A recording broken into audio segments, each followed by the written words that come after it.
Hai, kali ini Mimin bakal bahas alur cerita BTTH episode terbaru. Oke, langsung saja kita gaskan. Saat itu, Xiaoyan menyaksikan pertempuran sengit antara Xian dan 3 Raja Naga di ranah Daoseng Bintang 3 tingkat puncak. Benturan demi benturan terjadi di angkasa, membuat langit seolah terbelah. Meski ketiga Raja Naga bersatu untuk menekan Xian, kekuatannya telah melonjak ke Daoseng Bintang 4 setelah menyerap garis keturunan naga ponik. Dengan dukungan darah naga ponik yang mengalir dalam tubuhnya, serta tombak perak ungu panjang di tangannya, Xian menunjukkan dominasi luar biasa. Kekuatan itu saling bertumpuk, memungkinkannya menekan dan memaksa 3 Raja Naga berada dalam posisi terdesak. Namun, pertempuran belum berakhir. Pengalaman tempur dan jumlah kekuatan masih menjadi faktor penentu hasil akhir. Melihat situasi yang semakin tidak seimbang, Xiaoyan berniat turun tangan. Akan tetapi, langkahnya segera dihadang oleh pria bertubuh besar yang sebelumnya telah ia kalahkan. Pria itu meraung keras ke arah Xiaoyan. Tanpa ragu, Xiaoyan mengayunkan telapak tangan raksasa yang menghantam tubuh lawannya hingga meledak menjadi kabut darah. Namun raungan tadi bukanlah teriakan biasa, itu adalah sinyal pemanggil bala bantuan. Tak lama kemudian, muncul sesosok raksasa bertubuh kekar bak dewa perang. Dialah Xuanmo, komandan pertama Pulau Naga Barat, seorang ahli Daoseng Bintang 2. Dengan amarah membara, Xuanmo melesat dan menghantamkan tinju besarnya yang mengandung daya penghancur dahsyat ke arah Xiaoyan. Xiaoyan segera mengaktifkan teknik tubuh kaca King Kong. Tinju kuatnya menyambut serangan Xuanmo, dan 2 kekuatan itu bertabrakan hebat di udara. Ledakan energi mengguncang langit, menciptakan badai kekuatan yang menyebar ke segala arah. Keduanya sama-sama terhempas mundur beberapa langkah. Xuanmo berteriak keras, memperingatkan Xiaoyan agar tidak mencampuri urusan ini. Namun Xiaoyan tetap diam. Pandangannya justru tertuju pada 2 sosok yang melesat seperti cahaya, disertai teriakan agar Xuanmo berhenti membuang tenaga dan segera menangkapnya. 2 pria tua berpakaian hijau dan kuning muncul di sisi Xuanmo. Mereka adalah Zumo, ketua pertama Pulau Naga Barat, serta Lei Shan, tetua pertama dari Pulau Naga Selatan. Keduanya berada di level Daoseng Bintang 2 puncak. Belum sempat ketiganya bergerak, ruang di udara tiba-tiba terkoyak. Suara penuh amarah menggema. "Apakah kalian bertiga berniat menindas wilayah Pulau Naga Timur kami hanya karena mengira kami tak memiliki siapapun?" Dari celah ruang itu, muncul 2 pria tua berambut putih dengan sorot mata setajam bilah pedang. Zuli segera memperkenalkan mereka sebagai Kimo dan King Shan, tetua pertama Pulau Naga Timur. Xiaoyan tersenyum tipis sambil mengatupkan kedua tangannya. Namun kedua tetua itu menolak formalitas, menyatakan bahwa sebagai sahabat Kaisar Naga, Xiaoyan adalah tamu terhormat, dan mereka datang memang untuk membantu. Lei Shan mencibir, menyarankan agar Pulau Naga Timur menyerah sebelum seluruh kekuatan mereka terkuras habis. Namun King Shan langsung membalas dengan tegas. Ia menyatakan tidak akan pernah menyerah dan mengejek Lei Shan sebagai pengkhianat. Ejekan itu membuat Lei Shan murka. Dengan wajah gelap, ia bersumpah ingin melihat apakah King Shan masih bisa mempertahankan sikap keras kepalanya setelah Xian dibunuh oleh 3 Raja Naga. Terlebih lagi, Lei Shan mengungkapkan bahwa ia telah meminta bantuan kepada suku Ponik Iblis Surgawi, dan bala bantuan mereka akan segera tiba. Mendengar hal itu, Qin Mu langsung murka dan melontarkan hinaan tajam. Bagaimanapun juga, suku Ponik Iblis Surgawi adalah musuh bebuyutan. Sebagai bagian dari suku naga kuno kekosongan, mereka pernah menerima perlindungan dan anugerah dari Kaisar Naga terdahulu. Tindakan bersekutu dengan musuh seperti itu jelas membuat mereka tidak layak lagi menyandang identitas suku naga. Namun, Xuanmo justru tertawa dingin. Kaisar Naga telah menghilang selama ribuan tahun. Setelah penyatuan suku naga kuno kekosongan selesai, suku Ponik Iblis Surgawi pasti akan kami musnahkan. Masalahnya, Pulau Naga Timur terus menghalangi rencana ini. Qin Mu segera menegur keras ucapan tersebut. Menurutnya, Xian adalah Kaisar Naga sejati yang memiliki garis keturunan bangsawan murni. Sebaliknya, 3 Raja Naga sama sekali tidak memiliki darah Kaisar Naga. Justru karena ambisi dan keserakahan mereka lah, suku naga terpecah belah, menjadi akar dari perang besar yang kini berkecamuk. Sioyan yang berdiri di samping akhirnya memahami situasi sepenuhnya setelah mendengar perdebatan kedua pihak. Semua anggota suku naga kuno Kekosongan memang menginginkan penyatuan, tetapi setiap pihak memiliki cara dan keyakinan yang berbeda. Perbedaan inilah yang akhirnya memicu pecahnya perang dahsyat ini.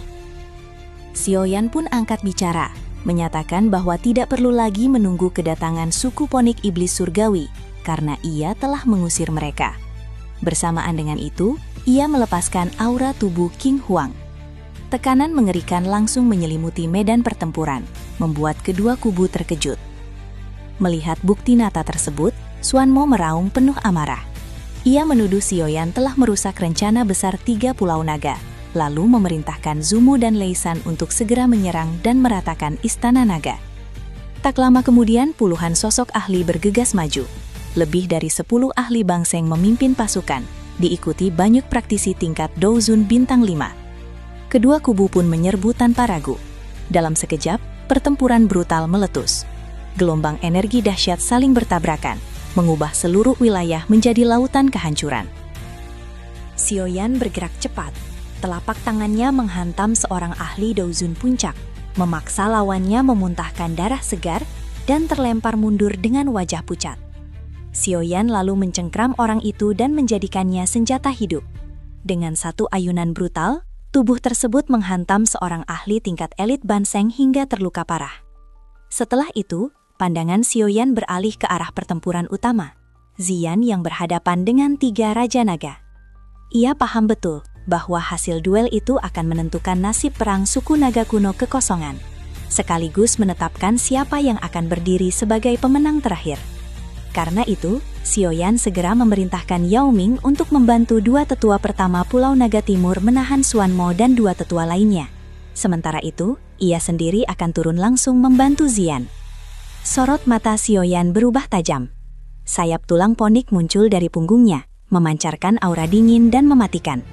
Dengan teknik 3000 petir, tubuhnya melesat bagaikan kilat menuju medan pertempuran di langit. Gerakan itu mengejutkan Xuanmo dan 2 tetua pertama lainnya.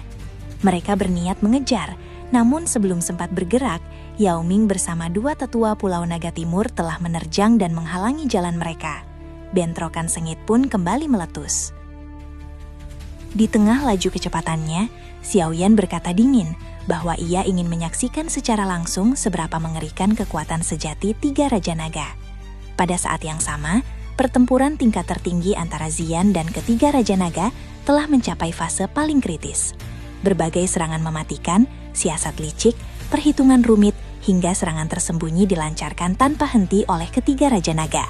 Namun, Ziyan tetap bertahan dengan seluruh kemampuannya, sesekali melancarkan serangan balasan yang tajam. Meski duel itu tampak luar biasa dan penuh tekanan, pertempuran para ahli puncak semacam ini memang cenderung berlangsung lama. Ketidakseimbangan perlahan mulai terasa. Kekuatan dan stamina Ziyan terus terkuras. Setelah puluhan pertukaran sengit, ia secara bertahap menyadari bahwa posisinya mulai berada di bawah tekanan dan semakin tidak menguntungkan. Raja Naga Utara bergerak lebih dulu. Ia melepaskan serangan dahsyat, memancarkan pilar cahaya biru yang menembus langit. Ziyan segera membangkitkan perisai naga ponik, menahan serangan itu dengan susah payah. Melihat pertahanan tersebut masih bertahan, ketiga Raja Naga langsung menyatukan kekuatan mereka.